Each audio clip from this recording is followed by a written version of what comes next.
the direct influence of you and those people who directly report to you. And it gets farther away, both organizationally and obviously geographically, and potentially in terms of ethical behavior.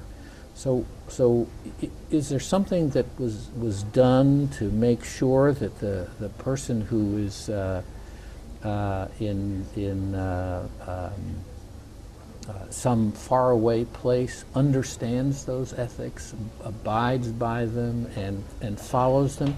In other words, how does that leadership reach so far geographically and in terms of the hierarchy? When we hire people, when we hire them from the same pool. When we look for them, we look for them from the same pool.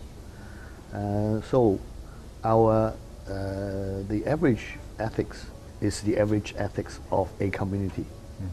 But when we promote people, then we look for the kind of quality that we're looking for, that people that others would follow.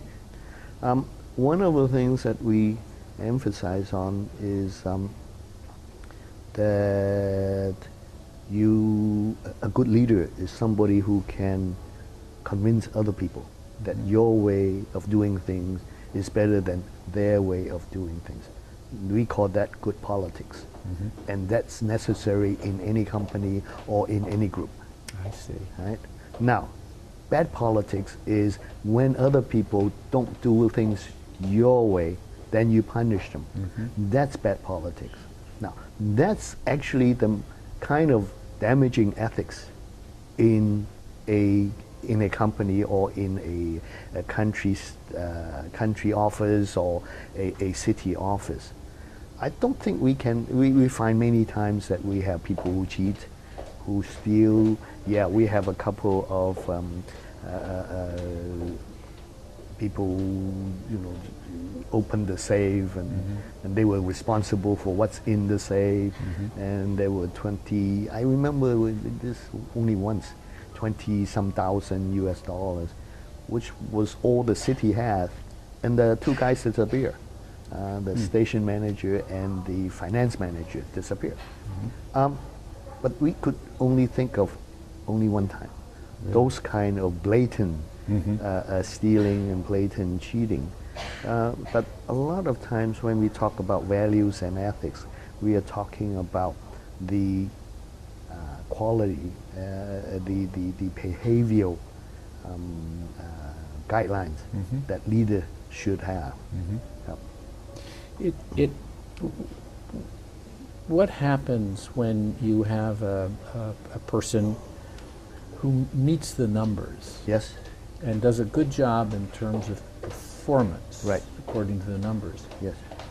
But there's some real questions about whether he or she is doing it the right way, whether they're crossing that line that you were talking about before, whether there were things that would not please you. Right.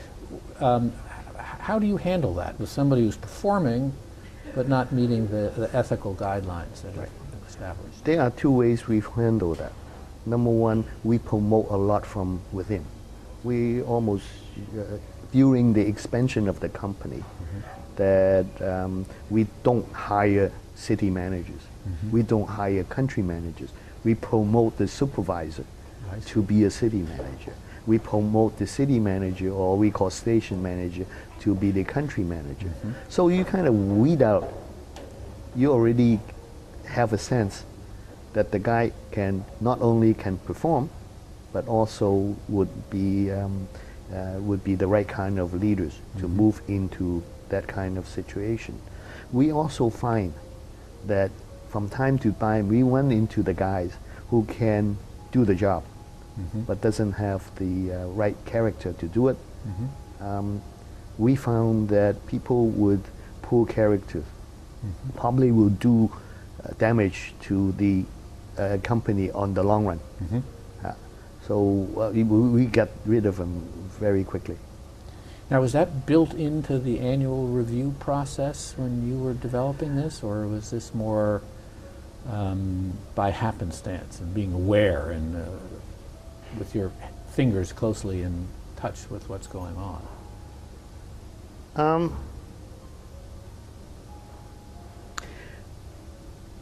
I think a lot of the DHL relationships between the leaders and the followers is covenantal. It's not really contractual. So it's like a family. When we see things going wrong, we practice a lot of management by walking about.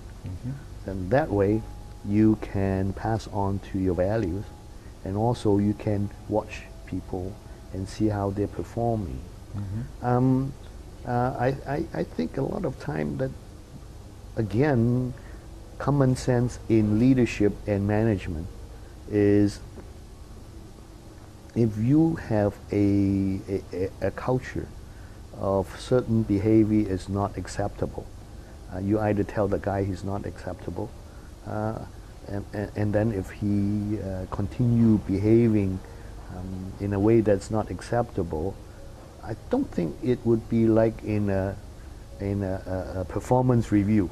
On the bottom line, it says, you know, how is he doing ethically, but we would say how is he doing as a leader. So that it's not formal. I see. Yeah, but everybody can feel it. Okay. And then are there efforts to specifically guide people? Though one of the things about ethical dilemmas is that they are dilemmas. Yes. They're, the easy things are easy. It's those complex gray area situations where people may not know exactly how to approach it or exactly how to do it. Right. Did DHL provide guidance and what kind of assistance to help people through these ethical challenges, shall we say? Right. DHL was able to expand so quickly within a very short period of time. We covered the whole globe. We are, like I say, we are more global. We're the most global of all global companies. So on management decisions, on performance, we push decision to the lowest level, possible level. Actually, our courier has full control of how he wants to run his beat, right? He can go 1, 3, 4, 5, or 1, 2, 3, 4, 5, and then come back and help the customer in number 2. If he can't cover it all, he'll call the next guy in the next block and say, can you cover me so that I can help number 2 customer? So we push decision to the lowest level. By doing that, we force him to learn his job, learn how to earn to keep his job. Now, that's on that.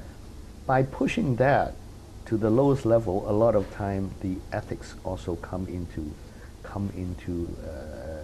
all the values of his quality of his decision also come